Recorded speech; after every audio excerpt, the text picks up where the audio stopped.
하나님의 말씀은 사도행전 16장 11절에서 15절 변재현 지사님 봉독하겠습니다. 우리가 드로아에서 배로 떠나 사모드라게로 직행하여 이튿날 네아폴리로 가고 거기서 빌립보에 이르니 이는 마게도냐 지방의 첫 성이요 또 로마의 식민지라. 이 성에서 수일을 유하다가 안식일에 우리가 기도할 곳이 있을까 하여 문 밖 강가에 나가 거기에 앉아서 모인 여자들에게 말하는데, 두아디라 시에 있는 자색 옷감 장사로서 하나님을 섬기는 루디아라 하는 한 여자가 말을 듣고 있을 때 주께서 그 마음을 열어 바울의 말을 따르게 하신지라. 그와 그 집이 다 세례를 받고 우리에게 청하여 이르되 만일 나를 주 믿는 자로 알거든 내 집에 들어와 유하라 하고 강권하여 머물게 하니라. 오늘 아침에 컴퓨터를 켰는데 네이버 뉴스에 송강호라는 배우가 칸에서 나무 주연상을 받고 또 박찬욱 감독이 감독상을 받았다.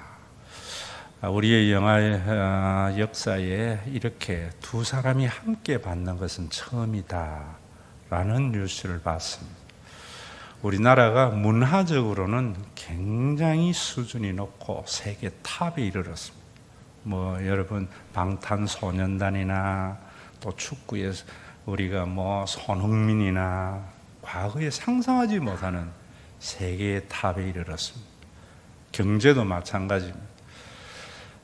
경제력으로는 우리가 세계 10위지만은 삶의 질의 경제력으로 보면 저는 미국보다 훨씬 더 잘 삽니다. 이번 코로나19를 통해서 TV를 보면서 확연히 느꼈습니다. 또 뿐만 아니고 여러분 우리나라의 기반 시설도 미국에 가보면 낡았다 이런 생각이 듭니다. 참 편하고 잘 사는 나라가 됐습니다. 조선일보의 논설위원인 김대중 씨가 그런 이야기는 했지요. 우리나라 사람들이 우리만 모르는 세 가지가 있다. 세계 사람들은 정말 놀라워하는데 한국의 경제 발전 이젠 탑입니다. 5천 명 가운데 3만 불 이상의 소득을 가지고 있는 나라 세계 7나라밖에 없습니다. 그 외에 싱가포르나 이런 작은 나라지. 그런데 유독 정치만은 후진국입니다. 107이라 그러더라고요. 군사력은 우리가 6입니다. 미국, 러시아, 중국, 인도, 일본, 그 다음에 우리입니다. 영국이나 독일도 프랑스도 우리 밑입니다. 핵을 빼면. 그런데 왜 정치는 이렇게 후진국인가? 무슨 지표인지 몰라도 107이라는 말도 있더라고요. 저는 그 이유가 어디 있는가 하면은 이념에 사로잡힌 정치를 하기 때문이다. 이념에 사로잡히면 발전과 성숙이 없습니다. 우리가 그 대표적인 것이 공산주의 이념, 북한을 보면 알잖아요. 북한은 우리가 훨씬 잘 살았지만은 훨씬 못 사는 나라가 됐습니다. 핵을 빼면 군사력은 28위밖에 안 됩니다.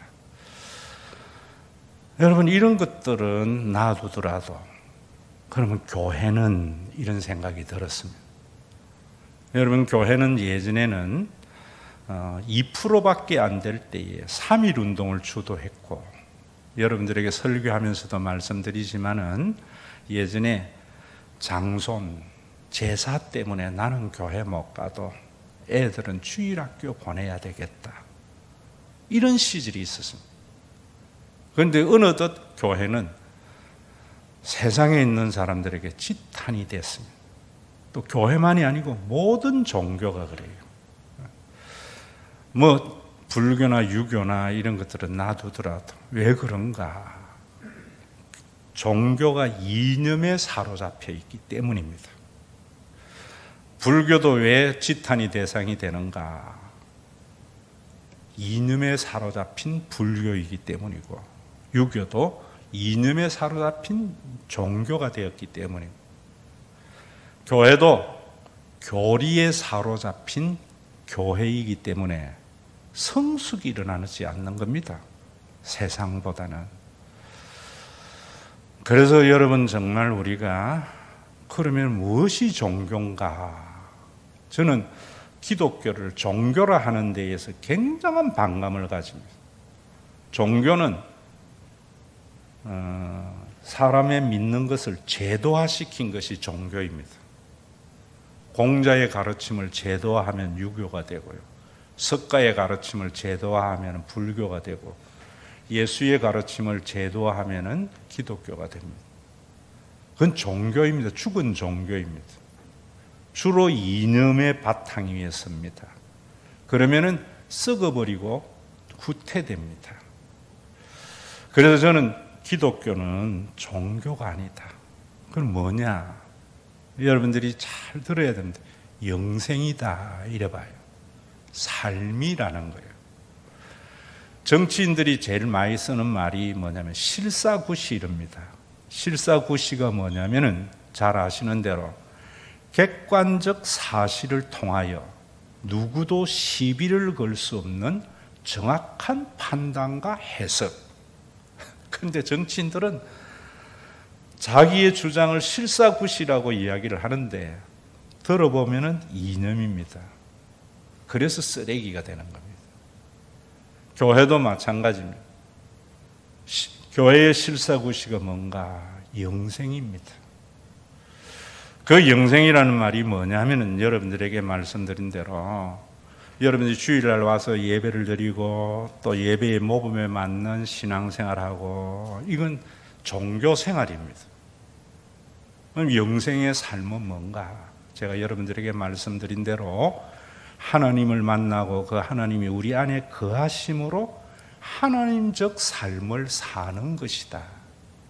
그 삶을 표현하는 것이 주일 성수고 신앙생활인 겁니다.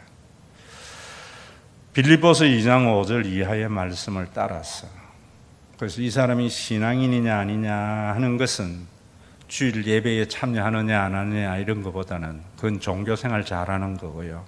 이 사람이 자신을 내어주려고 하는 삶을 사는가 소유하려고 사는가 그걸 봐야 됩니다. 제가 영생이라고 하는 것이 바로 그런 부분입니다. 다른 사람을 억압하고 빼앗으려고 사는가 착취하려고 이웃을 생각하는가 이웃을 섬김의 대상으로 삼는가 예수님의 삶 자체가 그런 것입니다. 하나님의 존재의 양식이 그런 겁니다. 그래서 여러분들이 이런 부분에서 정확하게 이해하고 신앙생활을 해야 됩니다. 요즘 제가 열심히 걷습니다. 또 발바닥이나 이런 부분에 좀 무리가 오고 해서 무릎에도 무리가 와서 조금 줄였지만은 참 과학의 발달이 편한 것 같아요. 옛날에는 앉아서 책 봐야 알 수 있는 걸 요즘 이제 나이도 드니까 제 아버지가 젊을 때 책 봐라 하는 것을 확실히 느낍니다. 요즘은 유튜브를 통해서 이어폰을 통해서 들으면 2시간, 3시간 금방 갑니다. 제가 요즘 누구 강의를 듣는가 하면은 김영석 교수 강의와 김동길 교수 강의를 거의 다 듣습니다. 우리 시대에 제일 인기 있는 강연을 하는 교수 하면 김형석, 김동길, 안병욱 이런 분들이었어요. 그런데 요즘 들으면서 좀 죄송한 이야기지만은 김동길 교수는 강의를 듣고는 쓰레기통에 버립니다. 내 마음의 쓰레기통에. 왜? 이념에 사로잡힌 강의가 많아요. 이념을 표현한 말들이 많아요. 뭐 이승만이 없었으면 우리나라가 뭐 어쩌고 저쩌고 참 역사학자지만은 어떻게 저럴까? 90이 가까운 연세가 됐는데 그때 젊은 날부터 발전이 아니고 퇴보가 되었는가? 저는 이런 생각이 듭니다. 그런데 김영석 교수님은 제 어머니하고 출생 연도가 같습니다. 1920년생, 원래 한국 나이로 103세인데 여전히 진리를 선포하는 것 같아요. 그래서 제가 꼭꼭 담습니다. 여러분들에게 좀 말씀드리는 것 하면은 그런 부분입니다. 김영석 교수는 자기가 가난할 때 이북에서 넘어와서 자기 혼자 벌어가지고 10가족을 먹여 살렸다더라고. 자녀도 6명. 그때는 돈 벌기 위해서 일했다는 거예요. 그래서 자기 아내에게 무슨 결정을 할 일이 있을 때 어떻게 결정할꼬 이러면 아내가 옆에서 하는 소리가 뭐 그렇게 고민하느냐고, 돈 많이 주는 대로 가면 되지. 그래 살았다는 거예요. 그러다가 자기가 30대 중반이 되면서 숭실대학에서도 전임을 시켜줬답니다. 지금은 안 되지만 그때는 아마 전임을 어느 양쪽 대학에서 할 수 있었던 것 같아요. 또 우리 시대에 영혼과 사랑이라는 책은 공전의 히트였기 때문에 인쇄 수입도 많이 오고, 그때부터는 자기가 돈 벌기 위해서 일하는 사람이 돈을 사랑하는 사람이 아니라 일을 사랑하는 사람이 되었답니다. 그 계기도 있더라고요. 그러면서 자기가 100세를 살아보니까 교수들 중에서도, 동료 교수들 중에 일보다 돈을 사랑하는 사람들이 대부분이었답니다. 그래서 월급이 늘어나기를 바라고 보너스 나면 좋고, 자기도 가난해서 그래 좋았는데 먹고 살만하면서부터 생각을 바꾸었다는 거예요. 영원한 세 분의 우정이 참 부럽더라고요. 김태길 교수나 안병욱 교수가 다 90을 넘도록 50년을 같은 철학을 하면서 좋은 교제를 했더라고요. 그러면서 하시는 말씀이, 돈 벌기 위해서 교수짓 한 사람은 교수를 끝나는 순간 다 끝났다는 거예요, 일도. 그런데 일을 사랑한 사람들은, 안병욱 교수나 김태길 교수나 자기는 90세까지도, 자기는 지금 103살인데도 일을 하는 사람이 되었다. 그래서 참 먹고 살만하면은 일을 사랑해야 된다. 그게 또 건강의 비결이다. 축복이다. 참 공감 가는데 이미 성경에 있거든요. 성경은 굶어 죽을 때에는 도둑질해도 성경은 죄를 안 합니다. 사람의 생명이 더 중요하거든요. 장발장이 바로 그런 부분 아니에요.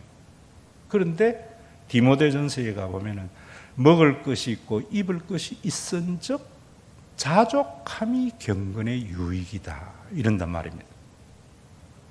이념에 사로잡히면은 먹을 것이 있고 입을 것이 있어도 하나님께서 더 많은 축복을 해줬어, 더 좋은 일을 하니, 전부 이념에 사로잡힌 설교고 이런 겁니다. 쓰레기입니다. 우리가 역사를 바라볼 때에도 우리가 박정희가 없으면 우리가 이 시대에 어떻게 살았겠나, 또 박정희의 인권, 전부 이념적 시각에서 보는 거거든요. 그때는 돈 버는 게 제일입니다. 그런데 지금은 그때의 시각으로 가지고 또 지금을 재단해서도 안 되거든요. 이념에. 지금은 우리나라가 뭐 해야 되는 거예요? 자족하는 것을 들어야 됩니다. 교회는 먹고 살기 어려울 때는 돈 벌기 위해서 일하는 것입니다. 먹고 살만 하면은 자족해야 경건의 유익이다. 하나님의 모습을 가질 수 있다. 이렇게 말합니다. 지금도 여러분 이념에 사로잡혀 있기 때문에 우리가 어떤 일이 있습니까? 있는 사람이 돈 더 벌려고 설치면 없는 사람 죽습니다. 그게 지금 우리나라의 현실이에요. 요즘 카페 같은 경우도 보세요. 저 동백에, 저 처인구에 가니까 엄청난 카페가 들어있던데, 그런 거 하나 사면 주변의 모든 카페 다 죽습니다.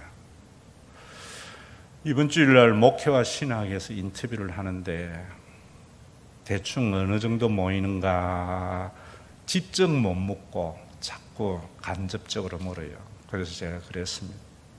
교회는 자립하면 성공한 겁니다. 우리 교회는 자립됩니다, 이제. 자립해서 크게 되어진 교회가 더 크려고 해버리면 작은 교회 다 죽습니다. 지금 그게 우리나라의 현실이거든요. 왜 그런가? 이념에 사로잡혀 있기 때문입니다. 교리에 사로잡혀 있기 때문입니다. 성경은 뭐라고 이야기하는가? 먹고 살기 어렵거든. 돈 벌기 위해서 일해라. 먹고 살만하거든. 돈보다도 일을 사랑해라. 그게 성경입니다. 오늘도 여러분 이 성경 같은 경우는 본문을 보면서 제가 서론을 길게 이야기했지만은 이념에 사로잡힌 본문이 뭐냐면 이런 겁니다.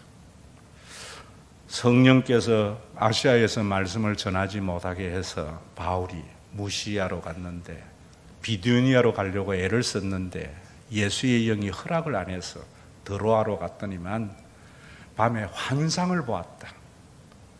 마게도냐 사람이 하나 건너와서 우리를 도우라는 그 음성을 듣고 에게해를 건너서 마게도냐로 가는 바람에 인류의 역사가 바뀌었다. 유럽이 이렇게 잘 사는 나라가 된 것은 기독교 때문이다. 영생이 아니에요. 기독교 때문이다. 만약에 그때 성령께서 바울에게 아시아, 동방으로 오게 했다면 아시아가 세계를 지배하는 잘 사는 나라가 되었을 거다. 그래서 지금도 아시아는 기독교를 가져야 오는 바람에 지금 우리나라가 이렇게 잘 산다. 한편의 시각에서만 아멘입니다. 그 이념을, 그 교리를 따르는 자들에게만. 팩트는 뭔가? 기독교가 없는 일본이 잘 살아요. 그리고 여러분 세계의 역사를 보더라도 산업혁명 이전에는 중국이 제일 잘 살았습니다. 산업혁명 하면서 동방과 서양이 역전이 된 거거든요. 또 중국은 아편전쟁에서 망함으로 말미암아 세계의 최강에서 후진국으로 떨어지고 일본조차도 중국을 먹는 그런 일이 일어난 거거든요. 어떻게 그런 말씀을 여기서 할 수 있겠어요? 그럼 이 말씀에 오늘 이념을 떠난 삶에 대한 하나님의 말씀이 뭔가? 11절에 보면 우리가 드로아에서 배로 떠나 사모드라게에 직행하여 이튿날 네아폴리로 가고, 저는 다행히 터키와 네아폴리, 빌립보 다 가봤습니다. 에게해를 건너면 네아폴리라는 항구 도시가 있습니다.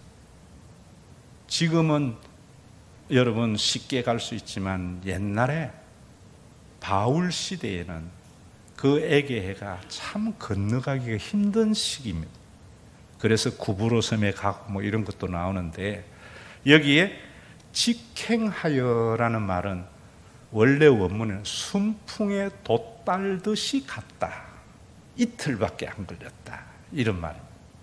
그리고 네아폴리에 갔다가 그 다음에 보면 거기서 빌립보에 이르니 이는 마게도냐 지방의 첫 성이었고 로마의 식민지라. 이 빌립보도 저는 가봤는데 네아폴리에서 좀 올라가는 것 같아요. 지금 생각해 보니까 모든 길은 로마라고 그 길도 지금도 보존되어져 있습니다. 필립을 사모해서 했는데 마게도냐의 첫 성, 그의 수도라는 말이죠. 그리고 로마의 식민지라는 말은 로마의 억압받는 지역이라는 말이 아니고 로마가 직접 통치하는 도시다. 문화나 모든 면에서 굉장히 로마를 벗어난 외곽 지역에 있지만은 굉장히 발달된 도시다. 이런 말입니다. 그러면서 이 성에 수일 유하다가, 네아폴리에서 빌립보에 올라와서 유하다가 하는 말은 아무 일도 안 하고 자세히 도시를 관찰했다. 이런 말입니다. 왜 관찰했는가? 바울은 언제나 유대 해당에 가서 복음을 전했습니다. 그런데 빌립보는 그렇게 발전된 도시인데도 해당이 없었기 때문에 며칠 동안 자세히 관찰하면서 해당을 찾은 거죠. 그러다가 안식일이 되었을 때 우리가 기도할 것이 있을까 하여 암만 살펴봐도 해당이 없기 때문에 기도처가 있을까 하여 내려가서 어디 가는 강가, 거기서 문 밖 강가에 나가 거기 앉아서 모인 여자들에게 말하는데, 저도 그 강을 가봤는데 큰 강 아닙니다. 그냥 또랑 정도 되는 강입니다. 거기에 누가 있었는가? 여자들이 있었다 이 말입니다. 유대교에는 기도에 세 가지가 있으면 감사기도, 하나는 이방인으로 태어나지 아니하고 유대인으로 태어난 것 감사하고, 또 하나는 여자로 태어나지 않고 남자로 태어난 것을 감사하는 기도가 있습니다. 그 하찮은 여자들만이 강가에 있는 도시였다. 여러분, 한마디로 말하면 무슨 말이냐면 요즘 애들 말로, 야, 하나님께서 순풍에 돛달듯이 드로아에서 마게도냐 와서 빌립보 왔는데 막상 와서 보니까, 이런 표현 미안하지만 똥발 왔네 이런 말입니다. 아이야, 내가 잘못 왔구나. 그럴 때에 거기 보세요. 바울이 뭐라고 이야기하는가 하면은 그 여자들에게 말하는데 거기서 설교하는 것이 쉽지 않습니다. 그래서 제가 목회와 신학을 인터뷰할 때 그런 이야기한 겁니다. 한국의 유명한 목사나 나 같은 목사가 한국 교회를 바치는 게 아니고 20, 30명을 평생 목회하는 사람들이 한국 교회에 바친다. 한국의 유명한 목사들이 그런 교회에 가서 평생 목회하라면 하겠나? 당장 때려치울 거다. 그런 목사들이 큰 교회에 가면은 목회 잘한다. 왜 잘하는가? 큰 교회는 시스템으로 돌아가기 때문에. 그런 목사들이 가서 자기 목회하려고 할 때의 교회가 지금 찌그럭빠그럭 하는 거거든요. 그냥 가만히 놔두면 되는 교회예요. 그럼 어느 교회가 한국 교회에 바치고 있나? 여러분, 지금 애들 몇 명 앉아놓고 하나님의 성령의 인도하심을 따라서 쫙 왔는데 애들 몇 명 앉아있어. 남루한 옷 입는 설교 한 번 나겠어요? 이 본문 볼 때 안 나는 것 같아. 믿음이 있어야만이 할 수 있는 일이에요. 평생 20, 30명을 가지고 목회하는 것은 진짜 믿음이 없으면 못하는 일이에요. 그런데 놀라운 반전이 일어납니다. 두아디라 시에 있는 자색 옷감 장사로서 하나님을 섬기는 루디아라고 하는 한 여자가 그 말을 듣고 있을 때, 두아디라는 성령이 말씀을 전하지 못해서 막았던 지역의 아시아, 지금 이쪽에 우리 동쪽이 아니고 터키 동남부 지역에 있는 요한계시록에 나오는 소아시아의 에스버드 사빌라, 그 두아디라입니다. 거기에서 이 루디아는 상당히 개방적이고 진취적인 녀석이었던 것 같아요. 그래서 아시아를 떠나서 타지인 당대의 로마의 문화가 꽃피우는 빌립보에 와서 동양의 그 자주장사 옷감을 해가지고 경제적으로 부유했던 거죠. 그 자주장사 루디아와 아마 그 가게에 일하는 사람들이 같이 강가에 있었지 않는가. 그가 말을 들었대. 뭐라고 말을 하는가 하면은, 주께서 그 마음을 열어 바울의 말을 따르게 한지라. 이 루디아가 마음을 열어서 바울의 말을 담았다. 이래요. 제가 여러분들에게 그런 이야기 하는 거지요. 보는 기다라고 생각하지 마라. 하나님 만나면, 저는 하나님 만나고 나니까 내가 보는 기 다가 아니라는 걸 알게 됐어요. 하나님을 만나고 나니까 내가 듣는 기 다가 아니라는 걸 알게 됐어요. 하나님 만나지 않고 이념에 사로잡히면은 내가 보는 게 다고 듣는 게 다라고 생각합니다. 그래서 편가름이 생기는데 이 루디아에게는 바로 그걸 알아들었다는 거예요. 여러분들 식으로 이야기하면은 오늘 말씀을 듣는데 그동안 내가 이념에 사로잡혀서 내가 보는 게 다라고 생각하며 살았구나. 내가 듣는 게 다라고 생각하면서 살았구나. 내가 하나님 자리에 앉았구나. 이런 자각을 했다는 거예요. 그래서 루디아가 뭐라고 했는가 하면은 바울의 말을 따르게 한지라 그와 그 집이 다 세례를 받고 우리에게 청하여 이르되 만일 나를 주로 믿는 자로 알거든 내 집에 들어와 유하라고 방건하여 머물게 하니라. 바울의 생각과는 다른 놀라운 일이 벌어진 거예요.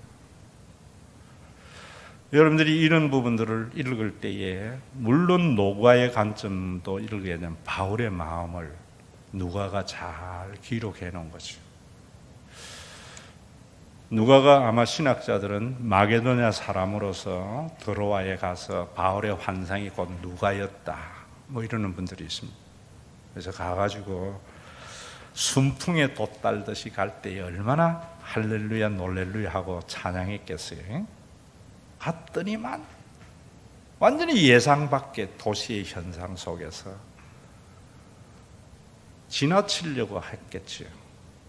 그러다가 안식일에 말씀을 신나게 전하지도 않았다고 생각해요.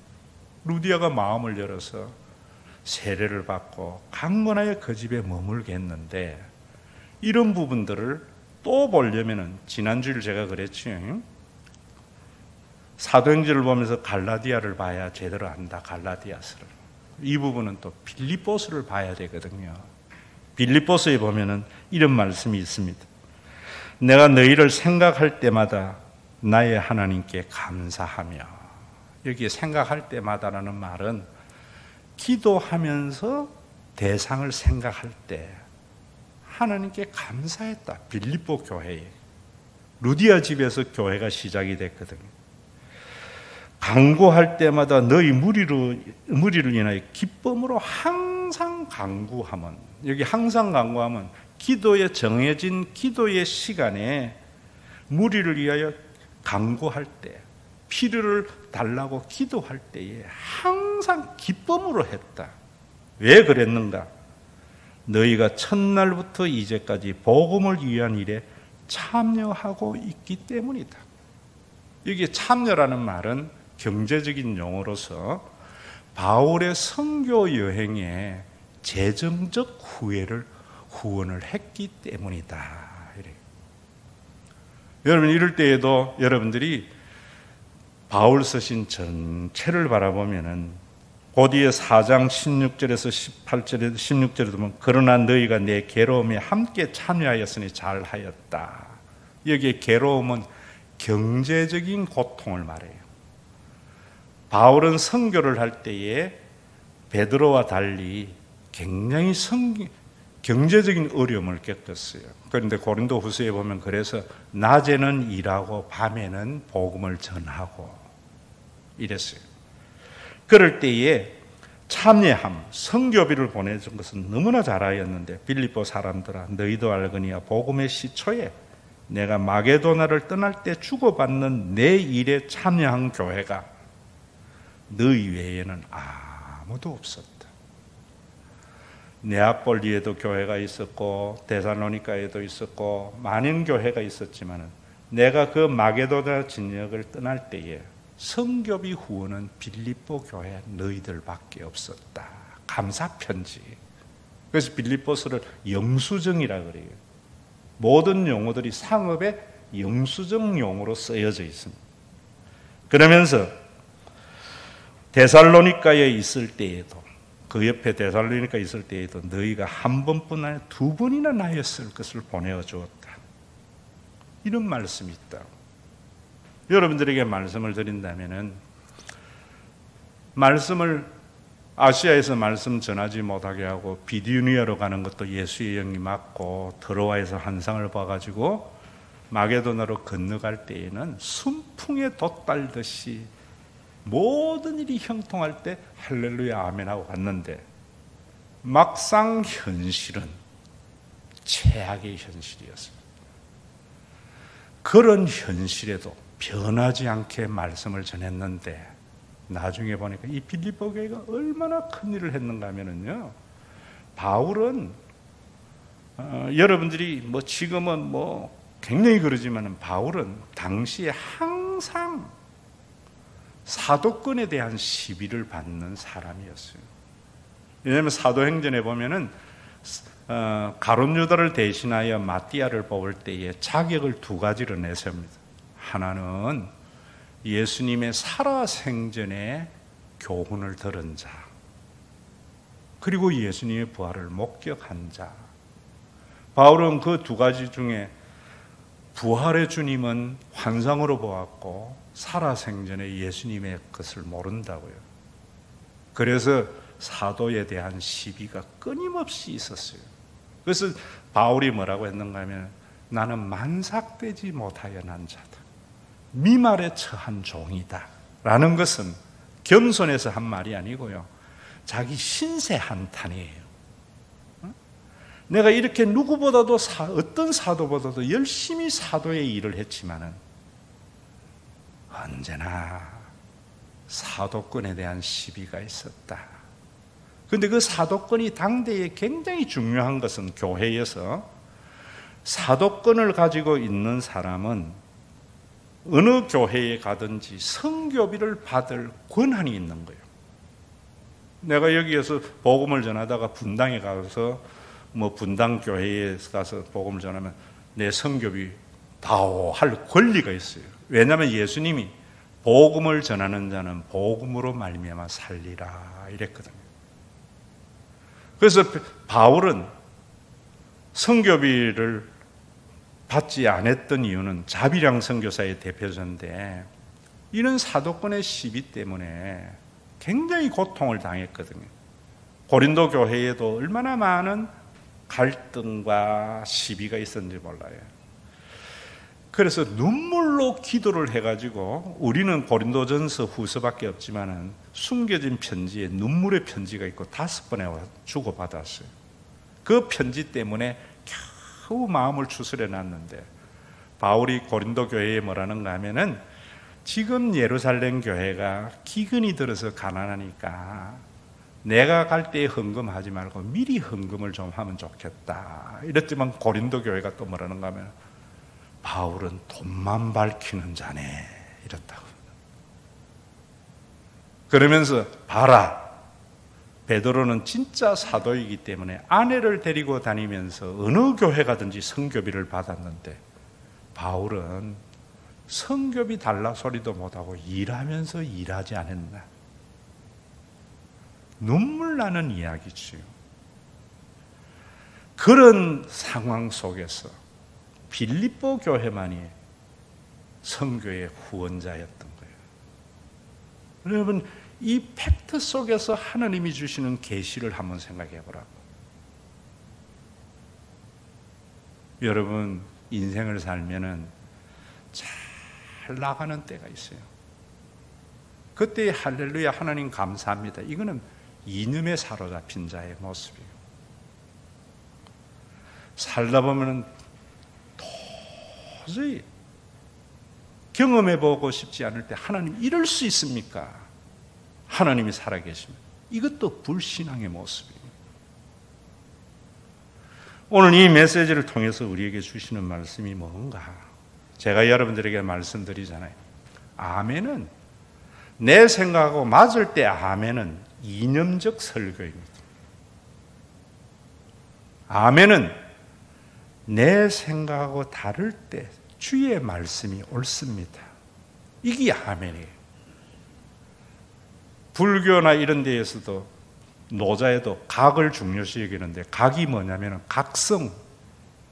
오늘 바울, 이 루디아가 마음의 문을 열듯이 설교를 들을 때에도 각이 일어나야 돼요. 그러면 해계가 일어나요. 그 각은 어떻게 일어나는가? 이념에 사로잡힐 때 안 일어나요. 김동길 교수의 강의도 수십, 백만이 들어오지만 누구 같은 생각만이 있는 사람이 들어와서 칭찬해요. 김영석 교수는 다 다른 모두가 실사구시 누구도 시비 걸지 아니하고 아멘한다. 오늘 설교가요, 교리에 맞는 사람들끼리 아멘은 이거는 죽은 종교예요. 그래서 제가 여러분들에게 예수를 안 믿는 사람도 아멘할 수 있어야 된다. 그게 진리다 이러잖아요. 영생, 제 말 굶어 죽는데 도둑질을 하는 걸 뭐 죄냐? 죄라고 보는 것 자체가 벌써 뭡니까 여러분? 인간이 만든 윤리의 잣대로 보는 것이죠. 먹고 살만 하거든 자족해라. 그래가 우리나라 경제가 망하지 않겠나. 이런 부분도 제가 나중에 쭉 설교해요. 전부 이념적 잣대로 보는 거예요. 자립한 교회가 더 큰 성장하려면 교회 다 죽어버리거든요. 우리 교회에 제가 한번 이야기했잖아요. 누군가 등록하면은 그 떠난 교인의 목사의 마음이 저는 느껴져요. 그래서 다 못 받더라도 옆에 주님의 교회에 등록한 분은 우리 교회에 안 받습니다. 개척부터 지금까지 지켜놓은 원칙이에요. 그 어려울 때에도 그랬습니다. 오늘 이 메시지가 뭐냐? 형통하지요. 하나님이 왜 나에게 이렇게 형통한 복을 주었는가? 이렇게 해야 돼요. 오늘 기업이 잘 됐을 때 왜 이랬는가? 종업원들 봉급 많이 주라. 하청업체 단가 주라. 이러면 우리나라가 얼마나 살기 좋은 나라가 되겠어요. 그런 정치를 하면 내가 왜 대통령이 됐는가? 내 도지사가 됐는가? 저는 이때까지 투표 한 번도 안 빠졌지만 앞으로 투표 안 하기로 했어요. 전부 이념에 사로잡힌 자에게 내가 함께 해가 뭐 하겠나 이런 생각이 드는 거예요. 또 목사로서 내가 투표를 하면 말에 자유함이 없을 것 같아서 제가 접었는데, 여러분 남들보다 좀 여유가 있습니까? 왜 하나님이 이랬을까? 오늘 이 메시지에서 주는 하나님의 계시예요. 제가 이 설교 하려고 막 넣었다 뺐다 했는데 여러분들을 위해서 제가 이 1부, 2부 때 했어요. 우리 아들이 대리로 진급한 첫 봉급을 다 바쳤더라고, 몇 달 전에. 또 지난번에는 며느리가 과장됐다고 비행을 못하니까 수당을 별로 못 받아서 첫 봉급이라고 500만 원을 바쳤어요. 우리 큰딸이 어느 인쇄 하고 계약했다고 1,000만 원에 11조를 지난주에 했더라고. 아들 잘 키웠구나. 이게 잘 키운 건데, 이 생각 들면서 하는 생각이 뭐냐면 이런 생각이 들어요. 하나님이 왜 이런 헌금을 주셨을까? 그런데 우리 장 목사님이 요즘 열심히 하거든요. 1일날 지방선거 있을 때 월화수 목사님 제주도 좀 갔다 오면 안 되겠습니까? 아, 그렇구나. 장 목사 격려하라고. 그래서 장 목사 다녀오라고 줬어요. 또 위에 우리 전부 심야전기 에어컨 때문에 전부 엉망이거든요. 그거 다 철거하고, 참 쓸데없이 6,300만 원 들어가지고 5년 동안 죽도록 부은 건데 다 철거하고, 거기에 새로운 에어컨 700-800 들어서, 아, 하나님이 이렇게 쓰라고. 내 마음속에 깊은 곳에 뭐 있겠어요? 은퇴 얼마 안 남았는데 은퇴 자금 마련해야지. 목산이지요. 여러분들이 마찬가지. 우리나라 기업이 법인세 깎아서 잘하니까 아이고 하나님께서 복 주셨는데 어려울 때를 위해서 대비해놔야지. 지가 사는 거죠. 오늘 이 메시지 속에 이거 봐야 되는 거예요. 순탄한 길을 걸어갈 때에 하나님이 왜 가게 하셨는가? 어려울 때에 왜 그랬는가? 믿음은 뭔가? 어려울 때에는요, 하나님에 대한 믿음은요, 내가 머리로 이해되는 것을 믿는 것은 믿음이 아니에요. 이념이에요. 저는 하나님을 이해가 되지 않기 때문에 믿는 거예요. 이해되는 거 내가 왜 믿어야 돼요? 부모님을 내 머리로 이해해서 믿으려고 하니까 시험 들어요. 하나님을 내 머리로 이해해서 믿으면 시험 들어요. 부모님이 그러실 때에는 무슨 뜻이 있겠지. 이게 믿음이에요. 이런 자녀들이 행복하고 잘 돼요. 우리 꼰대 왜 저래? 지 머리로 이해한 거거든요. 아낄 뻔한 거죠. 신앙이, 저는 그래서 여러분들에게 그러는 거예요. 하나님 이해하려지 마라. 무슨 뜻이 있겠지. 잘 될 때에는 그 뜻이 무언가를 물어보고, 못 될 때는 그 뜻을 일하면서 기다리고. 인간관계도 마찬가지예요. 인간관계도. 요즘 넷플릭스 보면서 우리들의 블루스를 보니까 은희하고 미란이 사이의 대화가 참 질리더라. 의리, 그 의리 아니에요. 인간관계도, 친구, 내가 이해되고 내 생각에 만들면은, 뜻이 맞으면은 친구 의리야. 그건 아무나 있는 거죠. 진짜 친구는 모두 다 저놈 왜 저래 이럴 때에도 우리 친구가 그럴 때에는 무슨 이유가 있을 거야. 피치 못할. 이게 거리고 인간관계잖아요. 그게 믿음이잖아요. 응?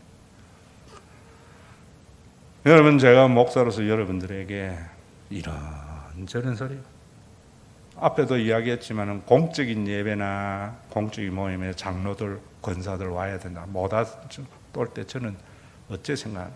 장로가 돼서 한 번도 안 해봤습니다. 무슨 이유가 있겠지. 그게 믿어주는 거예요. 아이고 우리 장로님 사업 잘 될 때 뭐 이렇게 해가지고 뭐 그거 믿는 말 아니. 이 성경 본문에서 그거 못 보면은 희한한 평가람, 희한한 신앙이 되는 거지. 종교가 되는 거지. 여러분들이 목사님에 대해서도 마찬가지예요. 목사님이 무슨 피치 못할 이유가 있겠지. 그게 나를 믿는 사람이에요. 아, 우리 목사님 메시지 좋고 뭐 어쩌고 저쩌고. 언제 변할지 몰라요. 언제 변할지. 여러분, 하나님의 품은 너무 넓어요.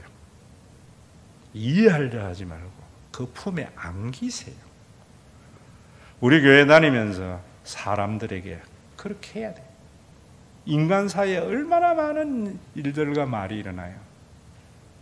그럴 때에 신과 회복이 있는 교회 다니면서 목사님 설교 들었는데 그렇게 행동했다면 무슨 이유가 있을 거야. 저는 이런 교인들하고 신앙생활하고 싶어요. 응?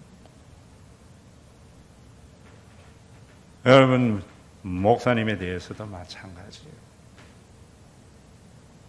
오늘도 우리 하나님을 이 본문에 보면 순탄할 때의 할렐루야.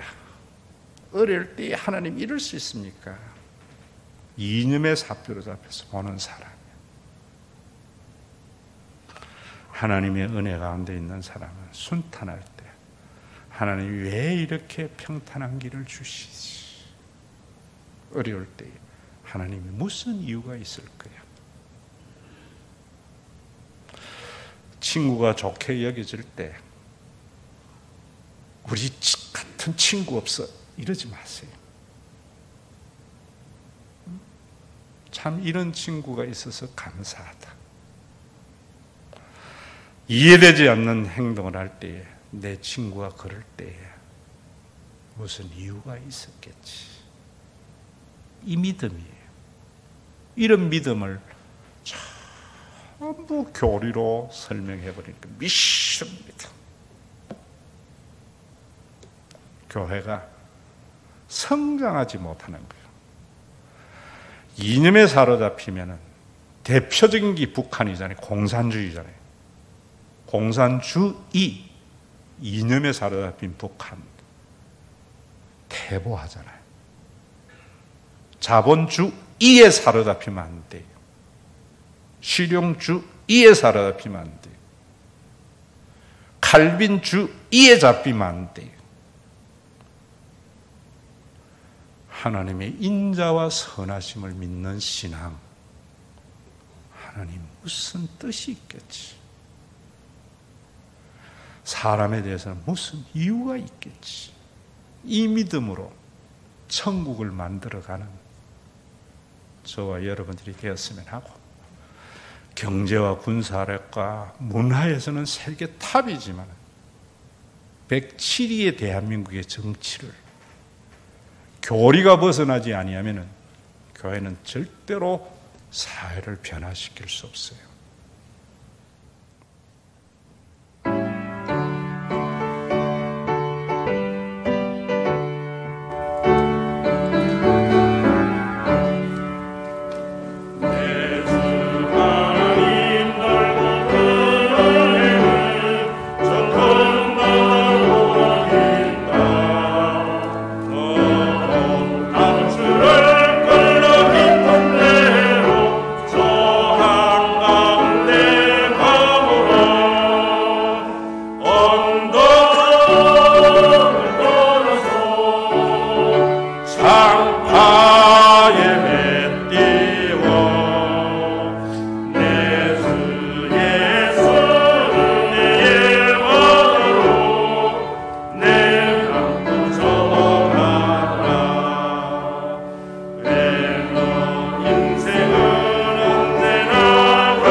반주 없이 3절만 합니다. 많은 사람이 얕은 물가에서 저 큰 바다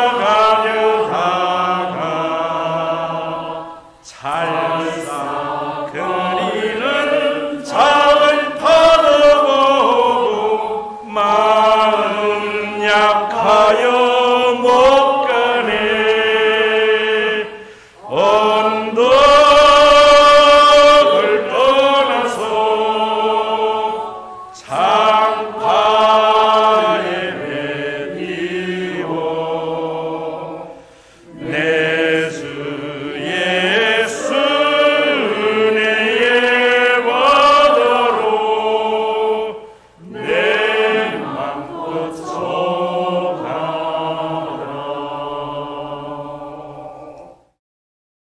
우리 주 예수 그리스도의 은혜와 아버지 하나님의 사랑하심과 성령님의 감동하심이 금이 모르는 깊은 바다 속을 한번 헤아려 보려고 언덕을 떠나서 창파에 뱉띄워 내 주 예수 은혜의 바다로 마음껏 저가기를 원하는 믿음의 권속들과 신과 회복 있는 교회 위에 주의 재림의 그날까지 함께 있을지어다.